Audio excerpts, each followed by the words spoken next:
Те излиза, да. No more джанта!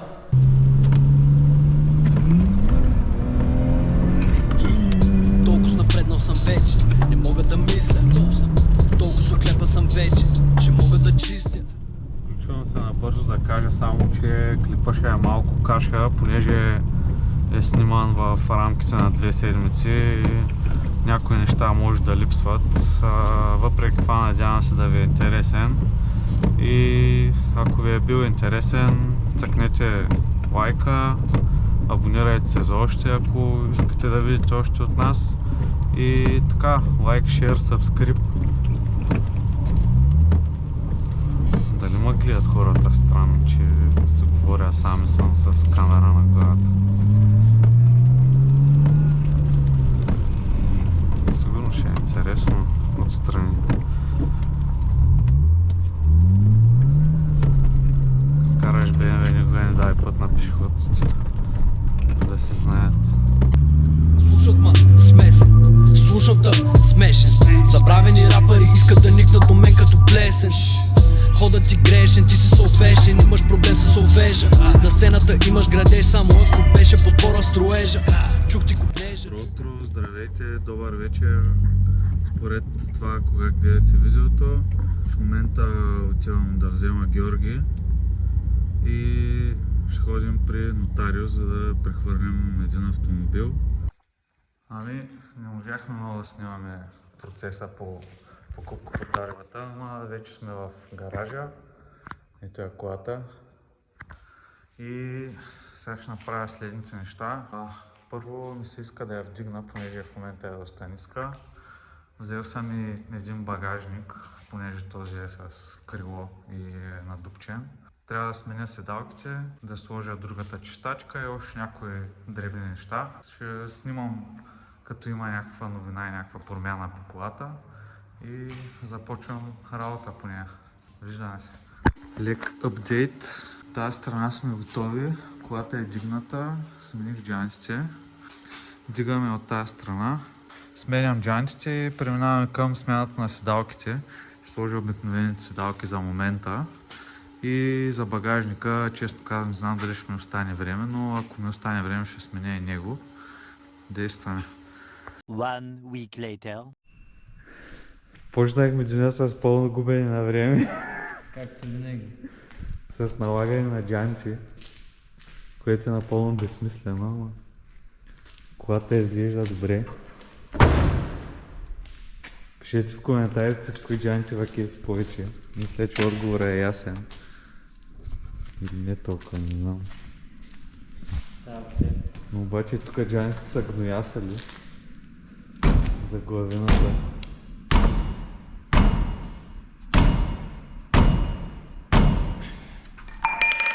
По-вероятно май да падне моста отколко джанти.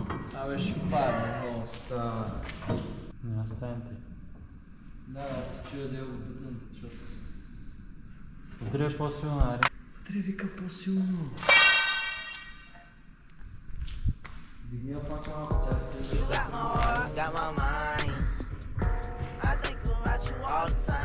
Честно.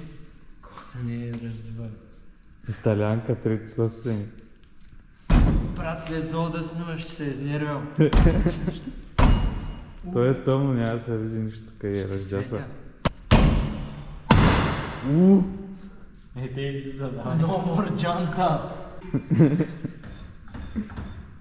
Заварен дип ли няма? Не, изсипах джантата току-що. Аре, блъска е. Изсипах я, бе! Какво си е изпал? Изсипах я, изкриви се, бе! Няма я! Мъртва си за мен! Ако до сега е спускал от тука, вече няма как да изпуска. Колата е италянка. Той си снима гарнета. Няма ръжда. Няма да го качваш ти. Започваме с по-съществените неща най-накрая. Сега трябва да дигнем колата. Малко сложно става с дигането. Ще я подпрем с кръка отзади, да мога да вкарам отпред на тампоните в подемника. Сега, трябва да сменим това забутано казанче там за хидравликата, дето най-вероятно не се вижда. Ще Ще дигнем колата, ще източим маслото, ще направим една промивка на системата и ще се надяваме да се оправи хидравликата, защото ме посъветваха да сменя казанчето първо преди помпата. И ако не стане, ще трябва да го ям и да сменям помпата. Дупка за пари, като цяло, каквото стане. Ще ви апдейтна по-късно, приятели.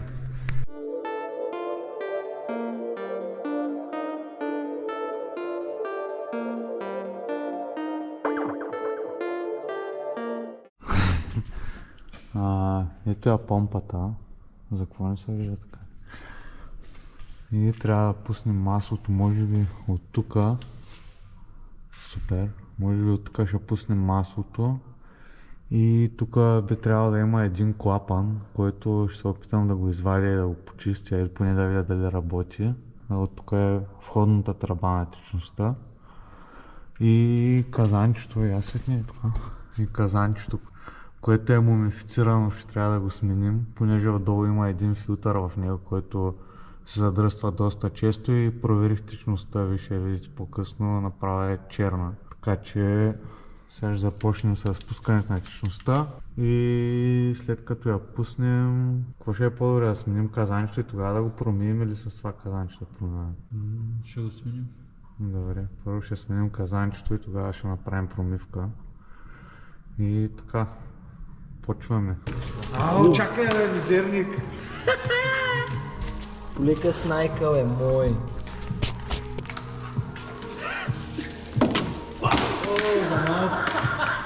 Какво става? Вие сте луди, бе. Какво става? Аз това не го снимах. Сусте тази камера за малко. Ти наистина не го каза ти, бе. Да, бе, Човек, щам да не... единия вика снимай. Аз за той съм сложил найлона с него ти. Да, бе. Коби Брайант. Той беше готов да прави мизерии за ти. Кажеш, че дошъл за мизерията. Не, просто съзнал.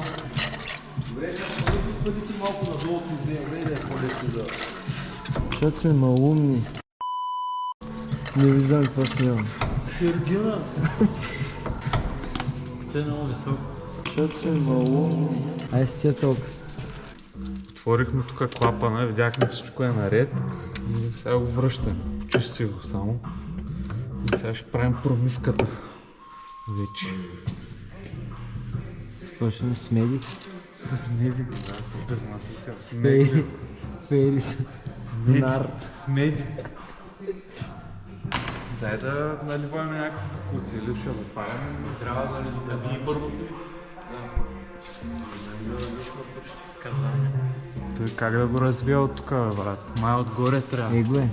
Се вижда. Но, Разви го.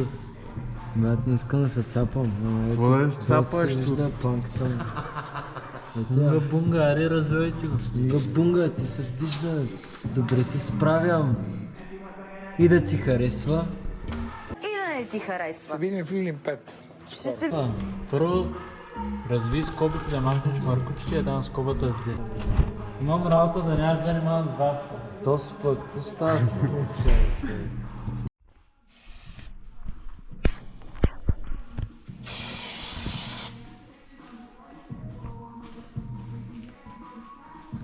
Какво стана тук сега?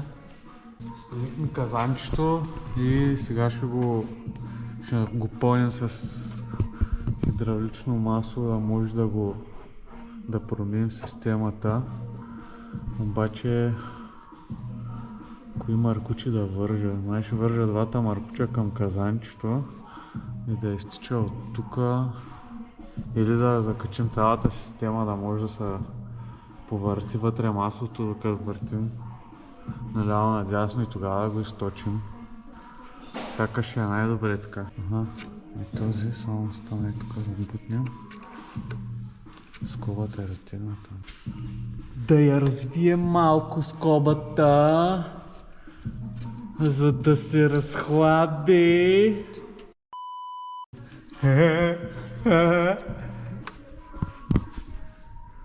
Чакай малко да го пръснем с маска.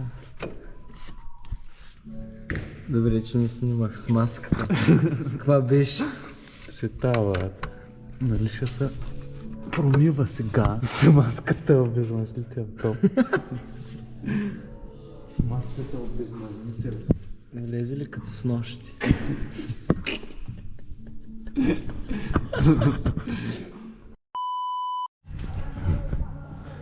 Братичко е изчислено. Real man genius. Аз не му повярвам.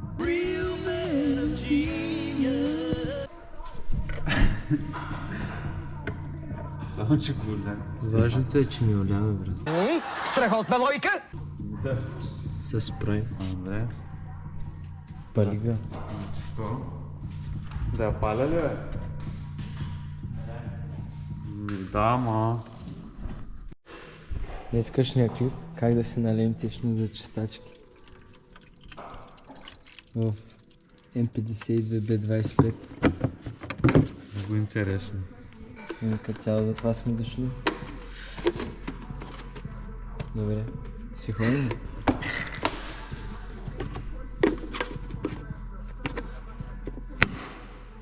Кога спя да се отцапаш толкова?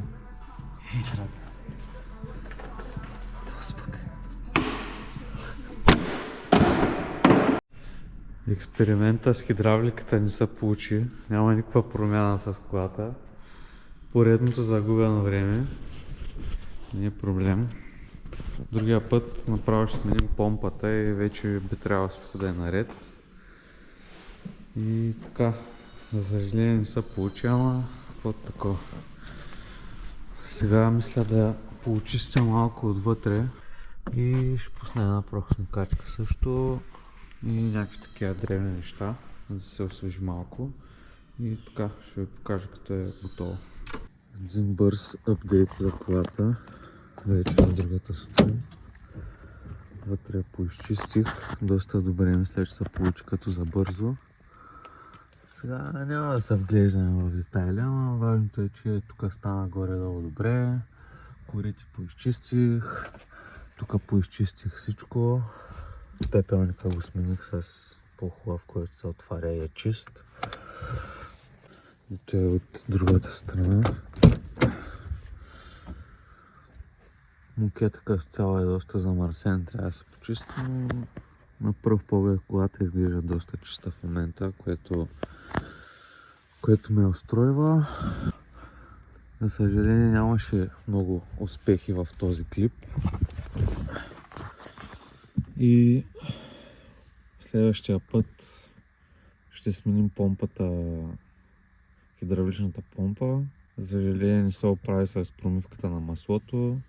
Като го източихме беше доста черно. Източвахме го няколко пъти и мисля, че 3 пъти промихме системата и наляхме ново масло, но това не промени почти нищо.